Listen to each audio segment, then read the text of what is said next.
Ordem de execução. Para utilizarmos a rotina de ordem de execução, nós precisamos ir no menu Planejamento e logo em seguida no menu Ordem de execução.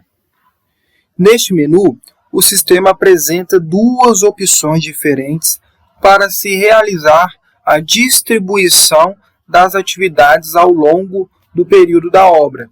Nós temos a opção de período inicial e a opção de data de início e de término. Essas opções elas são utilizadas dentro da ferramenta de gerador de cronograma. Essa ferramenta vai gerar o nosso cronograma de acordo com o período inicial que nós lançamos aqui nessa tela ou de acordo com a data de início e término.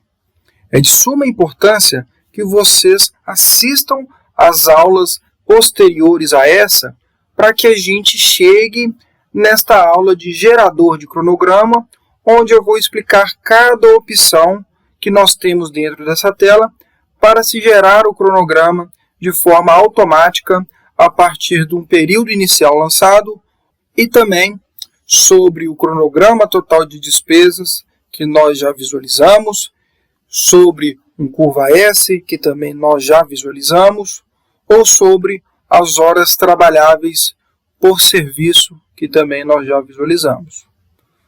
Com isso, para se realizar a distribuição de um período inicial, ou até mesmo da data de início e de término das tarefas, nós precisamos visualizar o item, visualizar qual será o mês de início das tarefas, o ano que nós precisamos informar também, selecionar a divisão, como todos já sabem, essa divisão é de acordo com o tipo do período que nós informamos na configuração do nosso cronograma.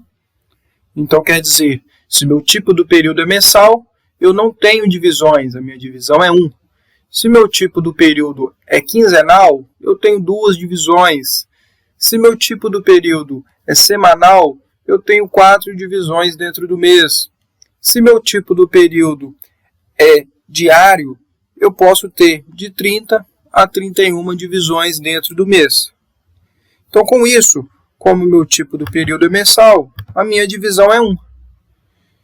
E a quantidade de etapas é a informação de quantas etapas irá perdurar a execução, a previsão de execução desse serviço. Por exemplo, 2 etapas.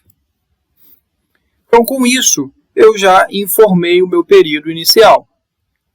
Eu também posso informar a data de início e término das tarefas de acordo com o meu período inicial que eu informei, ou somente informar a data de início e término das tarefas. Essas informações podem trabalhar em conjunto, ou então somente uma ou somente outra. Com isso, eu posso informar aqui, então, alguma data de início e uma data de término das tarefas aqui também, como exemplo. Assim, para utilizar essa tela de ordem de execução, nós precisamos realizar o lançamento de todos os itens que nós temos aqui na planilha. Nós não podemos lançar só alguns itens aqui nessa ordem de execução.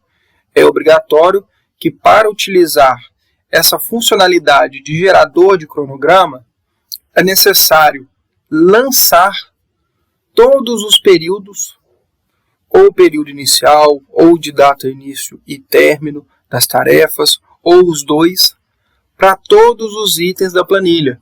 É obrigatório que a gente lance essas informações em todos os itens, porque senão nós não conseguimos utilizar posteriormente a ferramenta de gerador de cronogramas. Com isso, eu vou então lançar aqui alguns meses, algumas informações para que a gente possa trabalhar nessa data de início e término das tarefas, nessa tela de ordem de execução ou até mesmo no período inicial das tarefas.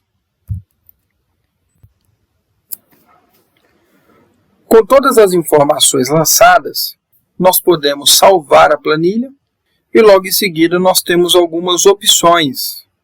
Essas opções são para que a gente consiga mover os itens para cima ou para baixo, para que a gente consiga determinar uma ordem de execução desses itens.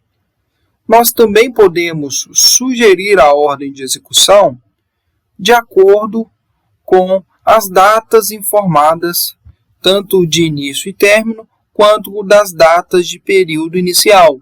Se caso, no momento do lançamento dos nossos itens, nós tenhamos informado aqui na planilha uma data, um período, por exemplo, neste item 6, eu informo que o meu período inicial é o mês 3 de 2021 e mando gravar. Quando eu mandar sugerir ordem, este item ele vai subir aqui para antes do mês 4, porque mesmo ele sendo o item 6, eu informei que a execução dele vai ser anterior ao mês 4, que é o mês deste primeiro item. Então, o sugerir ordem de execução, ele sugere de acordo com o meu período inicial. Se eu informei aqui, mesmo que o item seja um item no final da minha planilha, eu informo que a execução dele vai ser anterior a outros itens. Quando eu mandar sugerir a execução, tá? Sugerir a ordem de execução, nós vamos conseguir aqui visualizar que ele será automaticamente redirecionado para antes desse mês 4, se caso eu coloque mês 3, por exemplo. Eu posso visualizar este meu cronograma de acordo com as informações que eu coloquei, tanto na data inicial, quanto na data ali no período inicial e na data de início e término das tarefas. Então, de acordo com aquelas informações, eu consigo ver aqui um avanço físico da minha previsão de execução das tarefas. Nós também temos aqui esta opção de mover item de posição, onde nós precisamos selecionar aqui um item e informar para qual posição este item irá. Nós podemos movê-lo tanto para cima quanto para baixo. Então eu posso indicar aqui um item e informar que eu quero mover para baixo. Desta forma, eu indiquei que eu queria mover o item 2 para baixo do item 6. Eu alterei a ordem de execução dos meus itens. Eu posso voltar com esta ordem se eu mandar sugerir ordem de execução. Assim, o sistema irá alterar a ordem de execução de acordo com o período inicial informado. Quando eu mando confirmar, o sistema volta com o item 2 para o local onde é devido. Assim, nós passamos por todas as informações da ordem de execução. Conforme eu já havia dito, nós precisamos acompanhar as videoaulas para conseguir aqui chegar no gerador de cronograma, onde nós vamos utilizar essa rotina de ordem de execução.